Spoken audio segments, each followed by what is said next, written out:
let's talk about your social media following. How did you build that up? Why did you build it up? Where do you plan to continue to do with it? So when I was my broker, sales is now social media. 70% of the people in 2024 hired the realtor off of Instagram, Facebook, TikTok. I was like, all right, well, I've got to build up my Instagram, Facebook, TikTok. But I started getting mad because I joined these groups and I'd have to wait for them to approve my post. So I was like, I'm going to buy it. So I messaged anyone I could connect to the groups and I offered them $500 to make me the sole admin. Everyone said yes. I bought 10 groups in the last year. The first three groups, they didn't know they were admin. I'll offer you $500 to make me admin. They felt like it was free money. Now I have instant 60,000 people. Every time I share We Buy Houses, I'm hitting 60,000 people every single time. In that,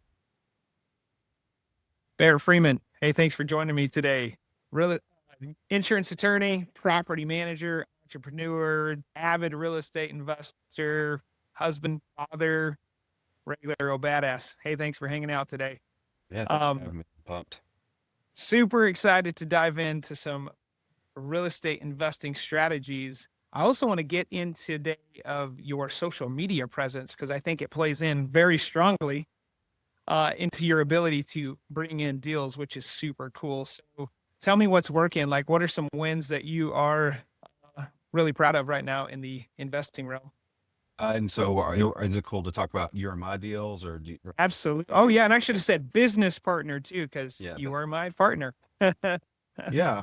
Last year, my brother and I, my brother's my partner, we were doing deals. We're buying houses, flipping them, business all this time. We were just broke all the time though, because we get a deal in front of us and we didn't have the money for it. So we'd scramble to make it happen. And what that meant a lot of times is maybe borrowing from a construction loan that we needed to finish the flip, but put that for the 20% down so we could buy this really good deal. So we were just stressed all the time. We always felt like we were just playing catch up the whole time. So we're like, we've got to do something different just for our sanity. So we started putting feelers out to some friends of ours at some property conventions. Is there anybody that wants to partner up with us and give us some cash? We promise we're trustworthy.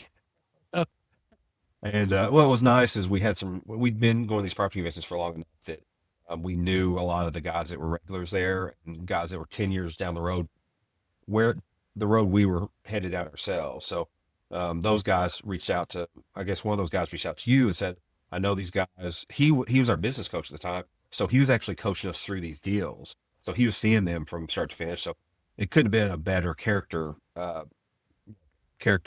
reference. But he said, Shawn, these guys are making some money.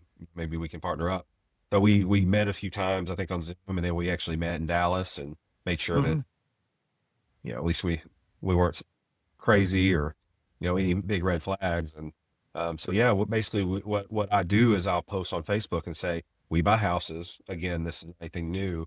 What I do differently though is I've been growing our Facebook page aggressively for the last 3 years.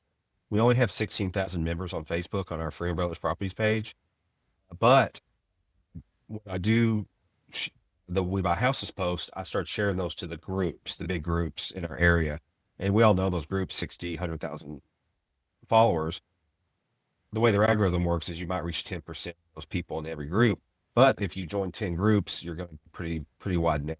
So then people were saying, okay, yeah, I saw your post. Will you look at this house? And then let's say it's a good deal. I'd call Shawn. Be like, here's the rough back of the napkin math. We think there's profit here. We do a contract for every deal just to remember the terms. And then we have a shared bank account. He wires the money. We buy the deal cash in a week or two. And then our average turnover is probably 3 months to 4 months, best case Mhm. scenario. And then worst case scenario, I think was 9 months was our longest wait.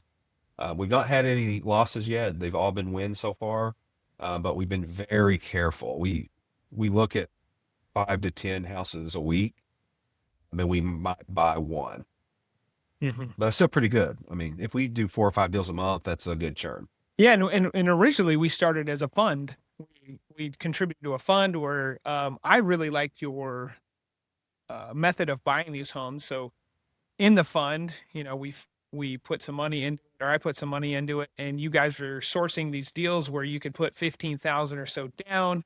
The rest of it, you get traditional bank financing, and then you do the bank. I mean, so the rehab method, and then we would sell those houses and we split the profits. It was super cool. I loved that. But then what was cool, we keep that fund going, but there's been so many additional deals outside of that that the fund couldn't handle in and of itself. And so those additional deals is what you're talking about. We have individual contracts for, and those have been just, uh, I have equated those to a cherry on top because we originally had this business arrangement and it was just really focused on the fund, and look where it's matured. It's been awesome. Well, we hoped that when we sat down and told you, we're getting all these leads, I was hoping that would still be true a month later, 2 months later. We started November 24, and I'm calling you once a month, or I'm calling you once a week, and be like, Yeah. oh, we've got this deal we're looking at. This how much, just so you can prepare your money. We're going to offer $400,000. Is that something you're interested in? You're like, yes, we can do that. And then we negotiate. And if we make the deal, then I'll let you know. But we also tell you, okay, can you do $400,000? The deal doesn't happen, but we're always negotiating. Mhm. We're always trying to find more deals. We're looking at a deal today for you and me. It's 15 doors, $450,000, so $30,000 a door. Kentucky, I'm in Kentucky, by the way. I didn't mention that. Kentucky's 10 years behind every other market, for better or for worse. I'll Rick's drink to that. behind everything. So, and we're getting these calls from these aging out landlords. They're in their 70s, 80s. We all know how hard it is to self-manage a property. They're just tired of the game. They don't know what their stuff's worth. What they do know is that they see me and they hear the community saying, these guys buy houses, they close the deal, they're not wasting anybody's time. And we do cash, so we can close in a week or two. We're just waiting on the lawyers to do the documents and do the title search. So, for example, I'm going to offer this guy $400,000 probably today, as long as there's not any major red flags. And then we'll close next week if possible, turn around, put those on the market immediately. If they're worth $30,000 a door, they're probably, if he wants $30,000 a door, they're probably worth 50 without me even looking at them. A rough apartment in our area is worth 50,000. And so it's been a rinse repeat. We've been doing this now since November, and we've been making consistent profits. Yeah, yeah. What's really cool is it's been a steady stream, which I love. It's also me as an investor. What it's done for me is like I've had to keep more cash reserves than I've ever had before. Because usually I will deploy capital really frequently, but I want to keep capital on hand as these deals come available. I want to be able to grab onto those. So that's been interesting for me too, which has been really cool because the upside has been fantastic. So what on this deal that you just talked about, these what did you say, 8 doors? 15. 15 doors. Oh my gosh, 15 know. doors. I know. He called me last night. I was at the bowling alley, but it's weird because I knew who it was, but it's weird for him to call me at like 6 p.m. And I was like, hey, what's up? And he's like, I heard you buy houses. I'm like, dude, I do buy houses. My favorite thing. Yeah. I made that joke. I was like, you're saying stuff makes me very happy. And he's like, yeah, I'm just tired of dealing with it. I want 450,000. I don't know if that's reasonable or not. I was like, hey, I'll go look at them. I'll evaluate them. I'm sure we can make an offer. And I was like, text me the addresses. We're going to go tomorrow at 4 o'clock if that works. I would have left the bowling alley right then if he was willing to, but he's older. He's probably going to go to bed. But so those are the calls. What do you think the turn is, like the timeline? I mean, you haven't seen him yet, so there's a lot of assumptions here, but we try to, like you mentioned earlier, we try to get these out the door 3 months down the road. So you feel like that's a pretty healthy strategy in 15 doors? So it's going to be similar to the 8-door deal we just did, because it's in the same town. If they need some work, it's got to take a special buyer, an investor that has $800,000 and is okay with maybe adding value, doing some remodels. They might be in perfect shape. If they're in perfect shape, 3 months. We're not interested in doing any of the remodels. So what we have done in the past with the deals that you and I partnered on is just kept the status quo, which is not, still, you have to spend some money, you get work orders, stuff like that. But that 8-door deal we just closed, the rent it was almost broke even. We cash flow negative a little. I remember the numbers. It brought in $13,000 in rent, And over 9 months, it only cost us 15,000. Hmm. So it's not bad. So we're really just flipping the contract almost in the sense, and not really flipping the maintenance or the property. We're not trying, not now the fund will do some rehabs and stuff like that, Yeah. just to be clear. But on these individual deals, it's often just a flip of contract instead of a flip of or reposition of the asset. We don't have time or the resources. We do. I don't have the mental sanity bandwidth. We passed on a deal, I think 2 or 3 weeks ago, that I was just like, we have to value add, and I don't want to do it. And you're like, okay, that's fine, which I really appreciate. We will make money No. on it, but at what cost? What personal cost? Well, and you always go through the path of least resistance. Look, I know there's a lot of podcasts out there, and hopefully this one right here is providing you with a ton of value. We want to make the best content possible and find the best guests possible so you're getting a ton of value. The simplest way you can support us in doing that is simply by sharing this episode. So please hit the share button and share it with somebody you know who will get something out of it. Thanks for being here. We appreciate you very much. And if we're able to make money without having to do anything to the property itself, why not? Why not do that? I'm just scared to death of remodeling. Yeah. It's there's probably guys out there that can remodel within a budget. I don't have those skills. I just know Yeah. it. I've tried for years. Yeah. Yeah. Cool. Okay, so that's really cool. Let's talk about your social media following. How did you build that up? Why did you build it up? And where do you plan to continue to do with it? So we started brokerage. So when I'm a broker, sales is now social media. 70% of the people in 2024 hired the realtor off of Instagram, Facebook, TikTok. And that's all I needed to hear. I was like, all right, well, I've got to build up my Instagram, Facebook, TikTok, and YouTube, obviously. But YouTube's not as good of a lead generator. YouTube more of like, I get to store all my stuff so I can enjoy it later. I get maybe 100 views a video. But what I started doing was I started getting mad because I joined these groups and I'd have to wait for them to approve my post. And it was a barrier. Sometimes, and some of these groups just were not even managed at all. Maybe the original admin just got off Facebook or died. And so there are a lot of these like ghost groups out there that had another admin or whatever. So I was like, I'm going to buy it. I was like, fine, I'm going to own that group. So I messaged anyone I could connect to the groups and I offered them $500 to make me the sole admin. Everyone said yes. Because a Oh, lot I of these love people, that. Facebook, what happens if you die or deactivate your account, it just picks a random person from the group and elevates them to admin. So there's always going to be an admin. And so I bought 10 groups in the last year. The first 3 groups, they didn't know they were admin. So when I reached out to them on Facebook, they said, I'll offer you $500 to make me admin. They're like, they felt it was free money. It was like manna from heaven. They're like, when can I meet you? When can I meet you? I'm like, come to my office right now. We'll switch it on my computer. I'll give you $500. The average cost of the groups had been probably 1,000. There have been a Wow. few that knew what they had. So I just bought a group yesterday, 60,000 members in a new market. It's in Somerset, Kentucky. It's 30 miles west of us, the best city within 50 miles. And I want to be there. So I looked, I was like, what's the biggest group? I reached out to him. I offered $500. He said, I had a realtor offer me more than that recently. I was like, what did he offer you? He wouldn't tell me. I was like, well, 1,000 do it. And so he thought on it for like a few hours and said 2,500. And I was like, I can't do 2,500. It was worth more to me than 2,500. But I was like, can you 1,500? He's like, when can we meet? So we just did we just did a Zoom meeting. I watched him make me admin, and then I Venmoed him $1,500. Now I have instant 60,000 people. Every time I click We Buy House or share We Buy Houses, I'm hitting 60,000 people every single time in that market.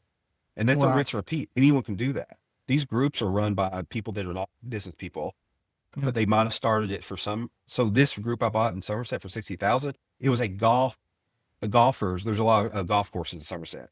So it's like, do you want to golf today, but don't have a partner? That's what they started it. It grew to 60,000 people. And the guy, it doesn't even live in Somerset anymore. He lives in Ohio. So you don't care what the niche of the group is so much. You just care that there's a healthy amount of people in it It's It active could be probably. Cattle Farmers United. It could be whatever. And you'll Faucet, across the reposition road. that group, the culture within the group on what you're posting. I immediately cut off posts from anyone but me. Yep. And I have to approve all the posts, which some of those already had that. And I've got a little RTM in Pakistan that's my professional moderator for $50 a month. So she goes through every day, 4 hours a day, and it takes 4 hours a day because I've got 18 groups now. And you have to make sure that when people do post, if it's good, then the posting to go through. Otherwise, the groups start to wither. You also have to approve the people that want to join, but there's so many AI bots and scams, and Hmm. so you have to be mindful of that. So it takes hours of time. So I have this poor little girl we did the math. 22-year-old girl, University of Pakistan senior, now moderates 8% of the Facebook traffic in Kentucky. Wow. So you bought 18 groups specific in Kentucky with the mission to be front of mind on We Buy Houses, and obviously property management leads, probably attorney leads. I don't know. You could probably offer a lot of your services through those. Tell me. We Buy Houses. Okay. And so, okay, let's kind of shift this. So we've talked about this investing strategy, which is really cool. As you know, am a cash flow lover. I love cash flow, recurring cash flow. And obviously this business that we have together is doing that. I view it as riding the wave, right? Riding this wave of flips. We don't know if this will always exist in the marketplace. Maybe a downturn happens or something. Maybe that will actually make it better. Who knows? But at some point, I'm going to say, Barrett, I got to get some rental properties, and I want you guys to manage them. But a lot of these have not been cash flow positive or not really susceptible to a long-term investment strategy. Kind of talk us through that. Like why did we primarily focus on flips and not long-term holds? I have 70 doors I own with my brother, and we self-manage. And I think we're at a level now where we either need to expand our infrastructure or not. And so, well, we're really happy with that level. We think we can manage that pretty well without so much headache. And also, when you're just relying on rents as far as cash flow, we get other streams that come through the management, but basically rents barely pay the bills. So we get the benefits of the tax incentives. Um, that's pretty powerful. All the benefits you get from LLC on real estate, but it's still like we just don't have cash ever.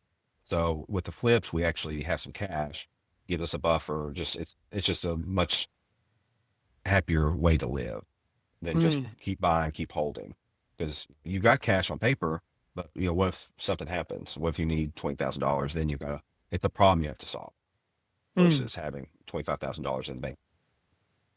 So So how that's do you view it? primary Do you focus. feel like we're riding a wave, or do you feel like this flipping opportunity is going to last for time to come? I've been holding my breath since we started November. Worried that the messages will stop coming, but they've not. Yeah. I think we talk at least once every 2 weeks about a deal, and we've been able to manage those deals. And we've not lost any money. So as long as both of those things are true, that we can keep managing the deals and we don't lose any money, I'm happy with this cadence. And if this is as good as it gets, I'm very happy. But I do think that it's trending upward. How are you reinvesting profits? Like, how do you view that? Like, we're making some money now. We've been making money since the very beginning. What do you do with those profits? So we've been paying down debt. Okay, So it's cool. probably not the best use, but we had some, Depends what the rate is, right? Yeah. right. So we had we had to do a line of credit a few years ago to finish a property that went over budget. So we had to get a line of credit, $50,000, not a favorable rate. We just paid that down this week. That Good. we've had for 4 years, making just the minimum payment. So that's an example. That's really where most of our profits have gone. Other than just letting some of it sit there just to give us some peace of mind. So, we put them in we put them in a money market account so that they're actually Hmm. growing a little bit, but are pretty safe. But yeah, we're using it right now to pay down debt. And then hopefully in the future, um, you'll have some more options, but that's what we're doing right It's a now. snowball. Yeah, absolutely. So I love that. Cool. Let's kind of shift gears just a little bit and talk about the partnership. So right now I'm the money guy. You guys manage the logistics, you find the deals, and you also are able to do the accounting through Appfolio, which is also super cool. I don't really pay attention. Like I have an emphatic trust for you guys. I feel like you guys probably have that for me. And it's just been this really cool partnership because I think we have similar investing styles. We look at risk similarly. I think we align really well with how we approach ethics and morals. Like, for instance, just an Our example is, values, our values. yeah, our values. That's just as important as anything. Yeah, we had a contract renegotiation that had happened on one of the deals, and we had promised the realtor a sales commission on the original, and then there was a renegotiation from the buyer. They renegotiated, and we agreed to those terms, and we still paid the realtor the original commission because we felt like that was the right thing to do. I'm actually doing that with another investment I have in New Mexico, and it's a new house build, and we're about to renegotiate, and the realtor sold it at this price in contract. It was like a 3-month closing. But it's getting renegotiated at this now price, and we're going to pay the realtor the same amount. And one of the partners, he kind of balked at that. I was like, no. These realtors live off a commission, and they are banking on that. And I think that's the right way to go. And they agreed. So Well, in that situation too, I made that call without actually talking to you first. no, Because which, we're at the very end of the deal, and a lot of things are yeah, moving quickly. But I texted you after we closed, and I was like, I do want to do kind of like a post deal briefing. So here's the yeah. decisions I made. What do you think? And I was grateful that you backed me up on I think you were just testing me at that point. that. Oh no, I wanted to do it the right way as far as maximizing profits while not burning bridges, and Yep. it's a tough line to straddle. Yep. Yeah, and I view it as, money will come when you do the right thing, right? So money's the ancillary or the product, if you will, of a greater issue you're solving. So kudos to that. Any words on, the partnership and kind of how we form that? I mean, if somebody was out there looking like I want to do what Shawn and Barrett are doing, um, oh All my I can say gosh, is what we spam do. call. All I can say is what we did. We go to 2 or 3 property conventions around the country every year, and we've done it for years. When we had the thought of let's bring in a partner, we started asking the people we respected, A, what do you think about that idea? And 2, do you know anyone? And everybody was pretty receptive. And we actually had several people say, oh, we'd love to invest with you because they'd known us for years. They trusted us. So we kind of had 2 or 3 people that wanted to talk to us, but our property coach was like, well, I'm good friends with Shawn, meet with him first. And then you also seem to be very hands off, other than we'd agreed on, just making sure the accounting was clear, and then you got regular accounting, but you didn't care too much about, especially with the fund, you didn't care at all about what deal we were making as long as it was making money. It was only until we started doing these private deals outside the fund that, you did want more information up front, but then afterwards you really didn't care unless it'd been 2 or 3 months, like, hey, what's going on? Give you an update. But for the most part, these deals are closing 2 or 3 months. So any deal we made, I was basically just telling you, hey, we're closing next week. Here's kind of our projected profits. I'll let you know when it's closed, and then we can take our profits. Yeah, That's how we've been doing it. and you feel like that's a good method, I guess, It's working in a for us. partnership. It's working. And Yeah, maybe we're a unicorn, but I hope that's not true. I don't think so. I mean, I've had some partnerships and years, and in our mutual friend was a partner of mine too, and yeah, sometimes they work out really well, and sometimes they don't, and for whatever reason, and I'm super happy about this partnership too, and sometimes, right, like I look at partnerships as, is there a weakness I have that I can fulfill that weakness with the partner? Here's the weakness I had on the investment side. Those leads aren't coming in New Mexico at that same price range. If I wanted, the average house in New Mexico is about $450,000. Well, you don't just go and flip a $450,000 and think that your bank account's going to stay healthy. You know, that's a lot of money expended out for one single flip. And yes, you can make money, but maybe $50,000 on a $450,000 flip is not the same as $50,000 for a $65,000, $185,000 flip or whatever. Right. And that's the scary thing. You want to make sure that your money's employed, to maximize your profit. So you and I actually had a talk, I think a month ago, where I did want to kind of look at the partnership broadly and say, do you feel like, is this a good use of your money? And, at the time you said, yes, it is. So I was like, okay, good. But, I'm very sensitive to that. And I think everybody should be sensitive to that, is make sure you're adding enough value to the partnership that there's not more value outside the partnership that they might want to chase. Because, if we're in a capitalist society, most people would do that. They would put their money in a smart bet. Also, real estate's risky. It's risky as anything else. I think it's pretty safe, but there is risk. So, just because you give us money doesn't mean you're going to make profit. So far, it's worked out. Yeah, and I think how you hedge the risk is through knowledge and experience. And we're getting that quickly. And we both have that, I mean, I think we both have not like we don't know everything about real estate, don't get me wrong, but there's definitely, the market really well. You understand how home values are in flips. I understand private finance really well, and also have done a bunch of flips and own a bunch of rental properties. So, it's a good knowledge base, if you will. It's so niche, though. If you asked me about a deal 30 miles from here, I couldn't tell you if it's a good deal or not. I'm razor focused on my little 20-mile radius. I can tell you to the penny what it's worth. This kid messaged me on Facebook in a town 70 miles away, asked me if I thought this was a good deal. I was like, I don't know the first thing about that market. Contact a local realtor. I wouldn't trust a local realtor anyway. They're not doing enough deals, but I don't know how you do it. I don't know how you find someone like me. I guess we found each other just through property management, but there's very few property managers that are churning these deals, like we are. I don't know how you'd find that. Yeah. Actually, another fella in our group, in our community, the school community, Sam, is doing a very similar structure as we are in Connecticut, which is super cool. So I think it's like a viable strategy, no matter where.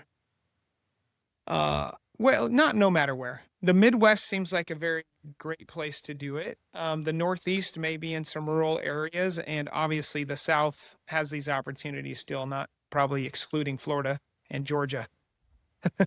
But anyway, the West has just gotten super expensive on housing. I don't know how you find this balance that we have of rural enough that the prices are cheap, but still has people wanting to purchase things. There's stuff for sale all over Kentucky, Tennessee, Georgia. In these rural areas, there's no buyers. So, we got to sell the stuff once we buy it. So we're I don't know if it's a unique market or not.